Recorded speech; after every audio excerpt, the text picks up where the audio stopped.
Milí záujemcovia o štúdium na katedre anglistiky a amerikanistiky, dovoľte mi, aby som vás v mene katedry privítala na virtuálnom dni otvorených dverí.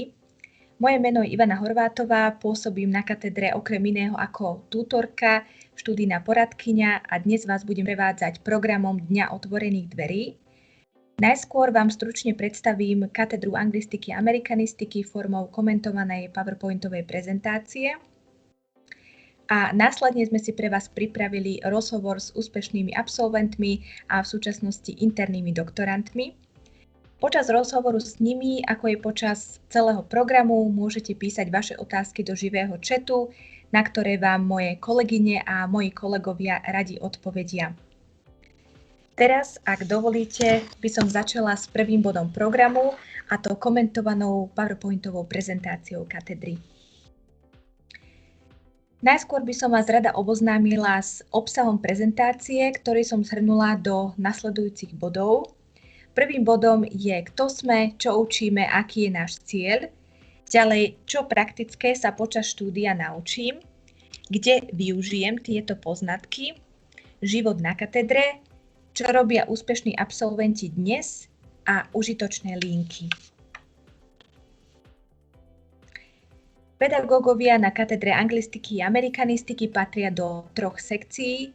Prvá sekcia je jazyková, tzv. Lingvistická sekcia, druhá je literárna sekcia a tretia je metodická sekcia. Na katedre anglistiky a amerikanistiky pôsobia i lektori. Jedným z nich je Marcos Pérez, ktorý u nás pôsobí ako full-time, teda lektor, ktorý pôsobí na katedre trvalo. Ďalej na našu katedru prichádzajú i hostujúci profesori alebo hostujúci lektori, ktorí na našej katedre zotrvávajú isté časové obdobie a prichádzajú k nám vďaka rôznym výmenným pobytom, z ktorých asi najznámejší je Erasmus pobyt. Katedra anglistiky a amerikanistiky ponúka bakalárske štúdium, magisterské štúdium a doktorandské štúdium, rigorózne štúdium a rozširujúce štúdium v dvoch formách štúdia, teda v dennej forme a v externej forme, pričom vás ako potenciálnych uchádzačov bude asi najviac zaujímať bakalárske štúdium, no verím, že i magisterské štúdium, ktoré je takým plynulým prechodom bakalárskeho stupňa štúdia. Najskôr začneme s bakalárskym štúdiom. Študijný program anglistika, jednoodborový študijný program, ktorý v sebe zahŕňa jednoducho, alebo teraz zjednodušene povedané, jazyk, literatúru a kultúru. Uplatnenie absolventa môžeme zhrnúť do troch nasledujúcich oblastí. Prvou oblasťou je oblasť kultúry, vzdelávania a osvety. Znamená to, že absolventi môžu pôsobiť ako koordinátori práce s mládežou, lektori ďalšieho vzdelávania, kultúrno-osvetoví pracovníci a interkultúrni mediátori. Ďalšou oblasťou, kde môžu absolventi bakalárskeho stupňa štúdia s jednoodborovým študijným programom anglistika pôsobiť, je oblasť obchodu a súkromnej firemnej sféry, kde sa vyžaduje odborná znalosť anglického jazyka a základné manažérske zručnosti, konkrétne ako supervízori zákazníckych centier v medzinárodných spoločnostiach a korporáciách, pracovníci zodpovední za komunikáciu so zahraničnými partnermi a klientami vo firmách. Ďalej môžu absolventi pôsobiť ako asistenti v spoločnostiach s orientáciou na zahraničný obchod. A poslednou oblasťou je oblasť médií. Absolventi môžu pôsobiť ako textoví korektori, ako editori alebo tvorcovia obsahu webových stránok v anglickom jazyku. Dvojodborové štúdium, študijný program učiteľstvo anglického jazyka a literatúry v kombinácii s iným predmetom, čo znamená iný predmet, s akýmkoľvek predmetom si môžu študenti skombinovať anglický jazyk, to znamená, že nie len iba s iným cudzím jazykom, ale i z fakulty napríklad prírodných vied a informatiky, anglický jazyk a literatúra a biológia, chémia, matematika, alebo tiež s predmetom z pedagogickej fakulty, ako napríklad hudobná výchova, výtvarná výchova a podobne. Uplatnenie absolventa dvojodborového študijného programu učiteľstvo anglického jazyka a literatúry v kombinácii je nasledujúci. Môže pôsobiť ako asistent učiteľa, ďalej môže pôsobiť v súkromných jazykových školách, v zahraničných inštitúciách a na iných nepedagogických inštitúciách. Tu by som zdôraznila prídavné meno nepedagogických inštitúciách, keďže absolvent ešte nemá nadobudnuté úplné vysokoškolské vzdelanie, teda vysokoškolské vzdelanie 2. stupňa, čiže predpokladá sa, že bude pokračovať i na magisterskom stupni štúdia, aby získal úplné vysokoškolské vzdelanie a potom, ako budem aj spomínať v následujúcich slajdoch, môže pôsobiť ako učiteľ na konkrétnych stupňoch vzdelávania. Záujemcovia o štúdium sú prijímaní bez prijímacích skúšok a v prípade dostatočného počtu záujemcov sa jednoodborový program anglistika otvára i v externej forme. Charakteristika študijného programu anglistika, ktoré je prirodzene trojročným študijným programom, pretože je bakalárskym študijným programom, vychádza z obsahu a rozsahu jazykových znalostí absolventa strednej školy, pričom študent si systematicky buduje a prehlbuje praktické jazykové zručnosti, ďalej znalosť angloamerických reálií, lingvistických disciplín a štúdia angloamerickej literatúry. Pokiaľ ide o charakteristiku absolventa, tak absolvent dôkladne ovláda anglický jazyk v jeho písomnej i hovorenej podobe, ďalej má adekvátny kultúrny rozhľad o anglofónnych krajinách, to znamená nie len o Veľkej Británii, Spojených štátoch amerických, ale prakticky o všetkých významných krajinách, kde sa používa anglický jazyk ako prvý jazyk. Ďalej dokáže analyzovať a adekvátne interpretovať literárne a neliterárne texty, má komplexne rozvinuté mäkké zručnosti, na ktoré sa kladie obzvlášť dôraz v posledných rokoch, má komplexne rozvinuté kreatívne a kritické myslenie a v neposlednom rade samostatne využíva IT zručnosti pri príprave samostatných, ale i skupinových projektov. Nadväzujúci magisterský študijný program je anglický jazyk v odbornej komunikácii, pričom často používame skratku IOC. Ďalej učiteľstvo anglického jazyka a literatúry v kombinácii s iným predmetom. Stále hovoríme o bakalárskom študijnom programe. Charakteristika študijného programu je veľmi podobná tomu jednoodborovému, no zásadný rozdiel spočíva v tom, že študent sa oboznamuje aj so základmi teórie vyučovania anglického jazyka, keďže hovoríme o učiteľskom študijnom programe. Charakteristika absolventa orientuje sa v teoretickom obsahu základných jazykovedných disciplín, je oboznámený s významnými dielami anglofónnej literatúry, vie ich interpretovať, analyzovať. Ďalej má všeobecné znalosti o kultúre a histórii anglofónnych krajín. Ovláda základy teórie vyučovania anglického jazyka, ako sme už naznačili, vie používať moderné komunikatívne metódy, respektíve rôzne inovatívne prístupy vo vyučovaní anglického jazyka, má základné zručnosti potrebné na prípravu učebných plánov, prácu s literatúrou a vie kreatívne pripraviť cvičenia a aktivity na vyučovanie. A očakáva sa, že absolvent bakalárskeho stupňa štúdia anglického jazyka a literatúry v kombinácii s iným predmetom je pripravený získať úplnú učiteľskú spôsobilosť na 2. stupni vysokoškolského štúdia.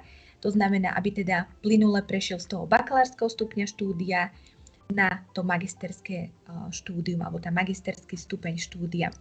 Nadväzujúci magisterský študijný program, ako sme už spomínali, je učiteľstvo anglického jazyka a literatúry v kombinácii, ktoré nesie skratku UAP, alebo je to anglický jazyk v odbornej komunikácii, ako som spomínala, skratka IOC. Ďalej by som rada prešla na magisterské štúdium. Jednoodborový študijný program, môžem už použiť skratku IOC, teda anglický jazyk v odbornej komunikácii, ktorý v sebe tiež spája jazyk, literatúru a kultúru, pričom absolvent môže pôsobiť v zahraničných IT firmách, v útvaroch štátnej správy, v oblasti marketingu, reklamy, v podnikateľskej a komerčnej sfére, plus je tu i možnosť prihlásiť sa na doktorandské štúdium a získať vedecko-akademický titul PhD.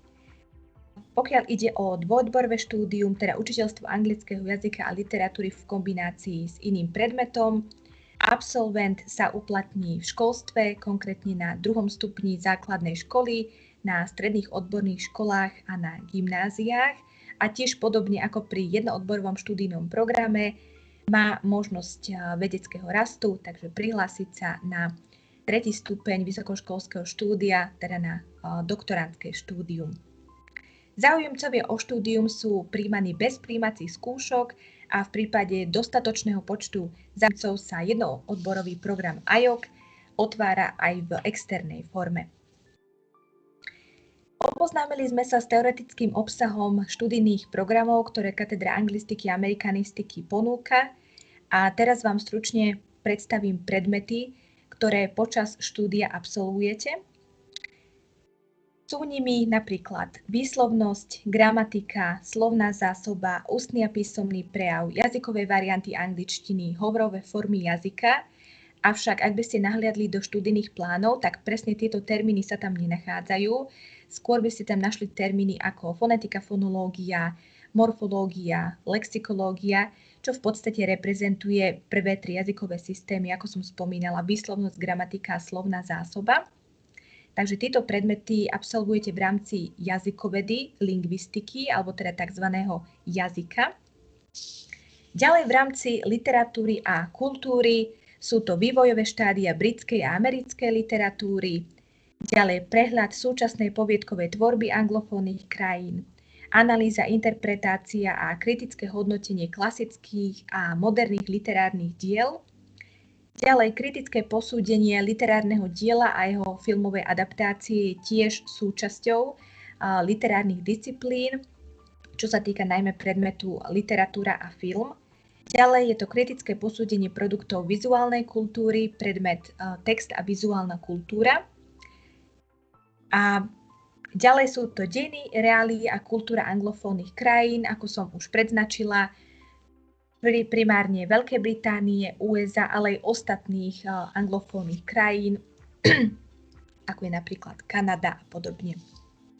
V rámci teórie vyučovania, teda metodiky a didaktiky, sa stretneme s nasledujúcimi predmetmi alebo oblastiami, a to je plánovanie vyučovacej hodiny, teda oboznámite sa s jej funkciami, časťami, s konkrétnymi princípmi plánovania. Ďalej s tradičnými a alternatívnymi metódami vo vyučovaní cudzích jazykov, ich charakteristikami, výhodami a nevýhodami. Ďalej s vyučovaním slovnej zásoby, výslovnosti a gramatiky, ktorú sme už spomínali aj v oblasti jazykovedy a lingvistiky, no z pohľadu metodického, respektíve didaktického, na to budete nahliadať trochu inak. Tam by som možno použila opytovacie zámeno, ako vyučovať výslovnosť, ako vyučovať gramatiku, ako vyučovať slovnú zásobu. Ďalej je to vyučovanie rečových zručností, počúvanie, hovorenie, čítanie, písanie a napokon neoddeliteľnou súčasťou je pedagogická prax, ktorá sa realizuje už v 3. ročníku bakalárskeho stupňa štúdia. To je tzv. Náčuvová, teda hospitačná prax. V 1. ročníku magisterského štúdia v zimnom i letnom semestri je to tzv. Výstupová bloková pedagogická prax a v 2. ročníku magisterského štúdia je to výstupová, teda súvislá pedagogická prax. Tu by som len chcela pripomenúť, že tieto oblasti, ktoré som spomenula, platia len pre učiteľské študijné programy, teda nie pre jednoodborové, keďže hovoríme o metodike, teda didaktike vyučovania anglického jazyka. Počas štúdia je možnosť absolvovať i semestrálny pobyt na zahraničnej univerzite, pričom presný alebo konkrétny zoznam univerzít, na ktoré sa môžete prihlásiť, je prehľadne spracovaný na nasledujúcom slajde alebo teda v nasledujúcej tabuľke, kde sa nachádzajú aj ich webové stránky, na ktoré môžete kliknúť a dozviete sa všetky potrebné informácie.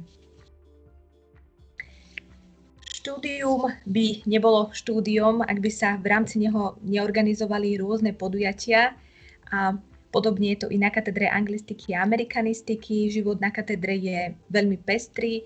Ako sme spomínali, Pedagógovia patria do 3 sekcií a v rámci 3 sekcií sa i realizujú rôzne katedrové podujatia. Spomeniem len niekoľko z nich na nasledujúcom slajde. Potom budete mať možnosť si pozrieť i niekoľko fotografií a záberov z týchto podujatí. Sú to napríklad jazykové prednášky a diskusie so zahraničnými odborníkmi z celého sveta. Ďalej sú to študentské konferencie, kde by som chcela vyzdvihnúť najmä študentskú vedeckú odbornú umeleckú činnosť, tzv. ŠVOČ, ktorá je veľmi významným podujatím, na ktorom môžu študenti prezentovať nielen svoje záverečné práce, bakalárske a diplomové, respektíve výsledky bakalárskej diplomovej práce, ale môžu tam prezentovať aj iné oblasti, ktoré ich zaujímajú v rámci ich vedecko-výskumnej činnosti. Ďalej sú to rôzne literárne besedy a diskusie s odborníkmi z celého sveta, ale aj zo Slovenska. Ďalej je to divadelný festival pre základné, stredné a jazykové školy. V roku 2019 sme oslávili 20. výročie, teda 20 rokov existencie divadelného festivalu.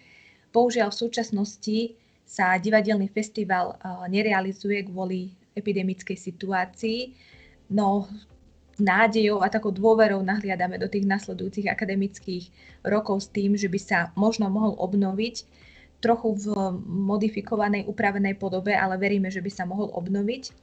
Takisto to platí pre Nitriansku letnú univerzitu, ktorej skratka je NLU. Tá patrí medzi metodické podujatia. Ďalej sú to rôzne metodické workshopy, rôzne metodické akcie, ktoré sa organizujú na katedre. Ako som už spomenula, nasledujúci slajd je venovaný rôznym fotografiám z daných podujatí, ktoré som spomenula. Niektoré som nespomenula, napríklad Lingva Fest, ktorý sa nachádza v pravom dolnom rohu, ktorého sme sa zúčastnili v Bratislave. Alebo konkrétne som nespomenula Anglický deň s detskou literatúrou, ktorý som napríklad spolu so študentmi organizovala, ale tiež kvôli epidemickej situácii sa momentálne neorganizuje, keďže máme obmedzený prístup do škôl, do ktorých sme teda v minulosti prístup mali. Ako sme už spomínali, na jednej strane je dôležité, alebo možno sme to spomenuli len nepriamo, ale myslím si, že to aj logicky tak zo štúdia vyplýva, že je dôležité úspešne obhájiť záverečnú prácu, či už tú bakalárskú alebo tú diplomovú a absolvovať štátne skúšky. A na druhej strane je tiež dôležité uplatniť sa, tak povediať, s diplomom v rukách. Naši úspešní absolventi pôsobia doma i v zahraničí a reprezentujú svoju alma mater ako výskumní a pedagogickí pracovníci na významných zahraničných univerzitách, ale i na Slovensku a v Čechách. Potom pôsobia ako učitelia a riaditelia na základných školách, stredných odborných školách a na gymnáziách. Ďalej ako zakladatelia a riaditelia súkromných jazykových škôl. Tiež pôsobia v Európskom parlamente, v Bruseli. Sú to referenti rôznych kultúrno-edukačných asociácií a inštitúcií. Sú to pracovníci v mediálnej sfére, pôsobia ako novinári, reportéri, hlásatelia, moderátori. A tiež pôsobia ako hovorcovia napríklad v televízii, v sociálnych zdravotných poisťovniach, v bankách, vo finančných inštitúciách, v veľkých medzinárodných spoločnostiach a podobne. Na to, aby sme i v dnešnej dobe plnej informácií zostali stále v kontakte, vám dávame do pozornosti niekoľko informačno-komunikačných kanálov, a to prvým z nich je www.ukf.sk, čo je hlavné webové sídlo univerzity. Ďalej je to stránka Filozofickej fakulty. Ďalej stránka našej katedry anglistiky a amerikanistiky. Facebooková stránka katedry anglistiky a amerikanistiky, ktorá je vždy aktuálna, alebo by sme mali byť špecifickejší, aktualizovaná. A na čo by som tiež chcela upriamiť pozornosť je aj Instagramový účet, ktorý vstúpil do platnosti len pred pár dňami a tiež môžete vďaka tomuto Instagramovému účtu s nami zostať v kontakte. Tento účet je tiež pravidelne aktualizovaný a momentálne sú tam pridávané aktuálne informácie týkajúce sa pripravovaného podcastu, za ktorý sú zodpovední naši dvaja úspešní absolventi a zároveň denní doktoranti, ktorí sú aj moderátormi, alebo teda budú moderátormi tohto podcastu. A ďalej by som spomenula ešte jednu informáciu, možno momentálne pre vás nie je až taká aktuálna, ale môže sa stať, že ak by ste niečo potrebovali sa opýtať, niečo konkrétne, tak môžete kontaktovať konkrétne, pokiaľ ide o moju mailovú adresu, tak môžete napríklad kontaktovať mňa ako tútorku, študijnú poradkyňu, pričom štruktúra mailu všetkých zamestnancov UKF je taká istá. To znamená prvé písmeno krstného mena a celé priezvisko @ukf.sk. To znamená napríklad v mojom prípade moje meno Ivana Horvátová a môj mail je i.horvathova@ukf.sk. A presne takú istú štruktúru, ako som spomenula, majú i ostatní zamestnanci, štruktúru mailu majú i ostatní zamestnanci UKF.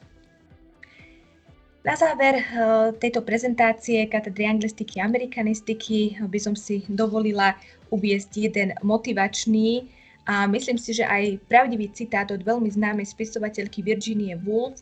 Dovolím si ho aj prečítať, respektíve citovať. When you are learning a language, remember to slow down and enjoy the process. The language itself is often as enjoyable as the end goal. Takže ako som počas prezentácie spomenula, štúdium by nebolo štúdium bez katedrových podujatí, rôznych akcií a workshopov a tiež aj v tomto citáte môžeme nájsť alebo môžeme z neho vydedukovať niečo podobné. Že je to taká veľmi pekná syntéza aj štúdia, aj rôznych katedrových podujatí a rôznych akcií. Takže tešíme sa na vás, potenciálni uchádzači na našej katedre anglistiky a amerikanistiky, avšak ešte neodchádzajte, pretože ako som spomenula hneď na začiatku, že sme si pre vás pripravili rozhovor s úspešnými absolventmi a zároveň dennými doktorantmi katedry anglistiky a amerikanistiky, ktorý bude veľmi zaujímavý, veľmi inšpiratívny. Takže zostaňte s nami, sledujte nás a momentálne vám veľmi pekne ďakujem za vašu pozornosť. Dovidenia.